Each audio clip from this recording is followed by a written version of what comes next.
అందరికీ నమస్కారం. జై శ్రీరామ్. ఈరోజు ఉదయం సుమారు 11:05 ప్రాంతంలో కోర్ట్ నెంబర్ 5 ఆంధ్రప్రదేశ్ హైకోర్టులో జడ శ్రావణ్ కుమార్ 4వ పిటిషన్.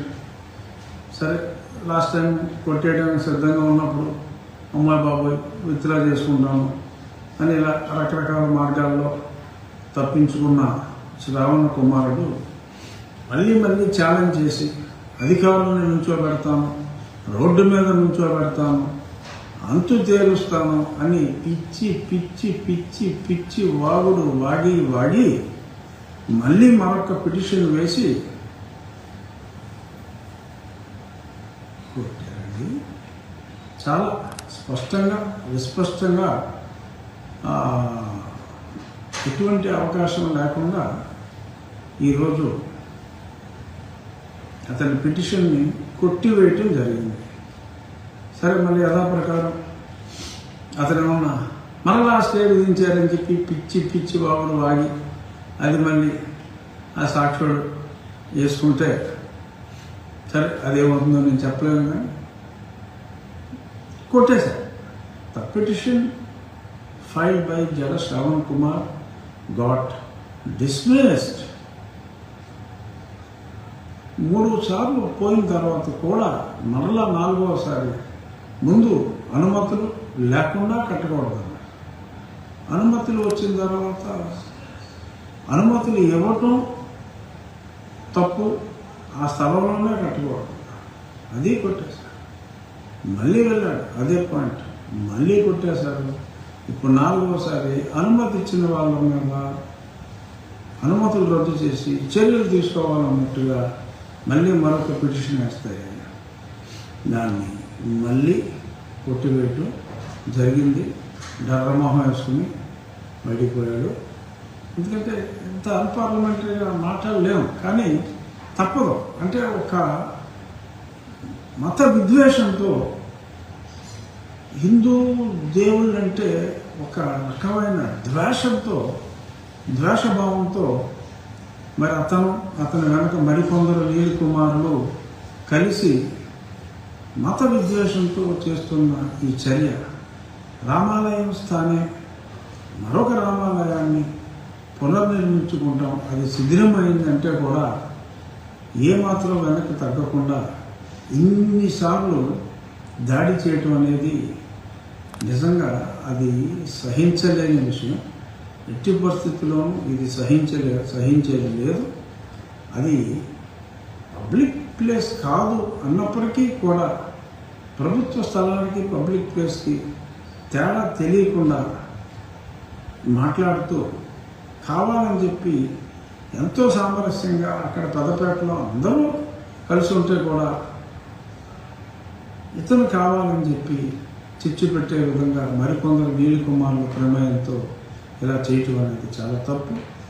ఏదేమైనా జడ శ్రావణ్ కుమార్ ఆశయం ఒకవేళ పబ్లిక్ ప్లేస్లో ఎటువంటి ప్లేస్ ఆఫ్ వర్షిప్ ఉండకూడదు అనుకుంటే ఖచ్చితంగా నేను జడ శ్రావణ్ కుమార్ ఆశయాలకు అనుగుణంగా మరి రోడ్ల పక్కన పబ్లిక్ ప్లేస్లోకి చొచ్చుకు వచ్చిన చర్చిలు కానీ దేవాలయాలు కానీ ఏదైనప్పటికీ కూడా ఎక్కువగా చర్చిలు ఉన్నట్టున్నా అతని ఆశయాలకు అనుగుణంగా కూడా నేను పనిచేయాలి అనుకుంటున్నాను. జడ శ్రావణ్ కుమార్ ఆశయాలకి, నీలి కుమారుల ఆశయాలకి అనుగుణంగా నేను వర్క్ చేయాలనుకుంటున్నాను.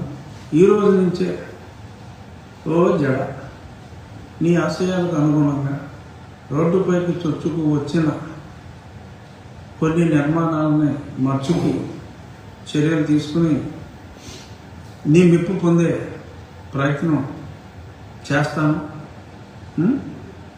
ఛాలెంజ్ చేయి. సాయంత్రం మళ్ళీ ఈహా టీవీలో, సాక్షి టీవీలో, ఇంకే దిక్కుమాలిన ఛానల్స్ ఉన్నాయి కదా వాటిలో. ఇక ఒక ఇంట్రెస్టింగ్ ఇష్యూ, నేను ఎప్పుడో 10 రోజుల క్రితం ఎవడో పెట్టినట్టున్నాడు, మరి అతను పాస్టరా లేకపోతే ఏదో, నన్ను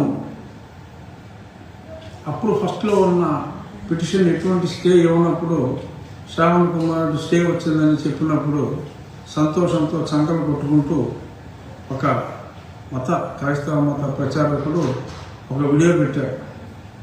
ఆ వీడియో నాకు ఇవాళ ఒక ఆయన పంపించాడు, చూశా.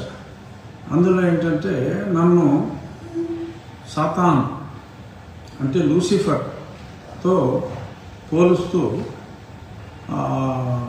క్రైస్తవ మతానికి నన్ను ఒక శత్రువులాగా అతను చిత్రీకరిస్తూ మాట్లాడాడు. ఐఎమ్ నాట్ అగేన్స్ట్ క్రిస్టియానిటీ అని గతంలో ఎన్నోసార్లు చెప్పాను. అయినా నన్ను తర్వాత చదివా అసలు ఏంటి ఈ సాతాన్ ఏంటి, ఈ లూసిఫర్ ఏంటని ఈరోజు ఉదయం నేను గ్రాక్లో రివ్యూ చేశాను. Okay, Lucifer, okay, Satan, Lucifer both are same. He used to live in heaven. దేవుడితో అంటే Jesus Christ is supposed to be the son of God, but Lucifer used to be with the God in the heaven, Eden garden laga heaven lo ఉన్నప్పుడు ఆ గాడ్తో some clash వచ్చి ఈ భూమి మీదకి నెట్టివేయబడ్డట. He used to be one of the angel in the court of God in heaven. ఈ భూమి మీదకి నెట్టివేయబడ్డట. సో జీసస్ క్రైస్ట్ని ఆయన ఎదిరించాడు. అలాగా ఇతను తయారయ్యాడు అని చెప్పి నన్ను ఒక బైబుల్ క్యారెక్టర్ లూసిఫర్తో, అదే మన మోహన్ లాల్ గారి సినిమా కూడా వచ్చింది Lucifer 1 and 2, of course both were super hits.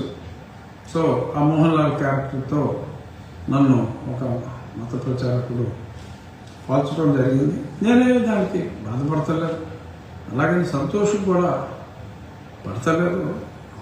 But ప్రజలు తెలుసుకోవాలి ఈ లూసిఫర్ గురించి కూడా. నేను వారికి వ్యతిరేకంగా ఎటువంటి చర్యలు తీసుకోవట్లేదు. అయినప్పటికీ కూడా ఈ రకంగా మా దేవాలయాల మీద పడుతూ, న్యాయబద్ధంగా నిర్మించుకుంటున్న మా దేవాలయాల మీద పడుతూ నేను లూసిఫర్ సినిమాలో మోహన్ లాల్ లాగా ఖచ్చితంగా పోరాడతాను అని చెప్పి చెప్తూ, నేను ఆ లూసిఫర్ని కాదు కానీ లూసిఫర్ సినిమాలో మోహన్ లాల్ లాగా చెడుపై ఖచ్చితంగా పోరాడతానని చెప్పి క్రైస్తవ సోదరులందరికీ మాటిస్తున్నా. అంటే నీ మీద పోరాడతానట్లా, తప్పు ఎక్కడుంటే అక్కడ డెఫినెట్గా, అంటే మా మతం మీద విద్వేషం చూపిస్తున్న కొందరిపైన అందరూ కలిసి ఉన్నాం, అన్ని మతాలని గౌరవిద్దాం. అలా కాకుండా మా మతం మీద మీరు విద్వేషం ప్రదర్శిస్తే, గతంలో లాగా మీకేదో పెద్ద పవర్స్ ఉన్నాయి, మీకేదో పెద్ద కేసులు పెట్టేస్తే మేము చేతులు ముడుచు కూర్చోవాలి అని కూర్చోకుండా మీ సమాధుల విషయాలు తవ్వుతాం, మీ చర్చ రికార్డు బయటికి తీస్తాం. నీలి కుమారుల మాటలు నమ్మి మోసపోవద్దని మరొక్కసారి చెప్తూ, కలిసిమెలిసి ఉందాం, గొడవలు లేకుండా ఉందాం అన్న నా ఆహ్వానాన్ని మన్నిస్తారో, నీలి కుమారుల మాటలు విని నగుబాటు పాలవుతారో మీ ఇష్టం. Choices yours. మా ఆలయ నిర్మాణం శ్రీరామ భక్తుల అండదండలతో నిరభ్యంతరంగా జరుగుతుంది అని చెప్పి మరొక్కసారి తెలియచేస్తూ, అంతిమంగా రామభక్తులదే విజయం. ఇది రామరాజ్యం. రామరాజ్యంలో శ్రీరామ భక్తులదే విజయం. నిన్ననే ఎన్నికల్లో కూడా అది చాలా స్పష్టంగా ప్రూవ్ అయింది. రానున్నది ఉన్నది, రానున్నది కూడా చక్కటి అరమరికలు లేని రాజ్యం అని తెలియజేస్తూ, thank you Shravan for your relentless effort in making all of us unite. అందరినీ 80% మంది ప్రజల్ని ఒక్కటి చేసిన ఆ 4 నీలి కుమారులకు, వారిని సపోర్ట్ చేస్తున్న సాక్షి ఛానల్ వాళ్ళకి మరొక్కసారి ఎలా చేసిన వారందరికీ నా ధన్యవాదాలు తెలియజేస్తూ గుడ్ బై.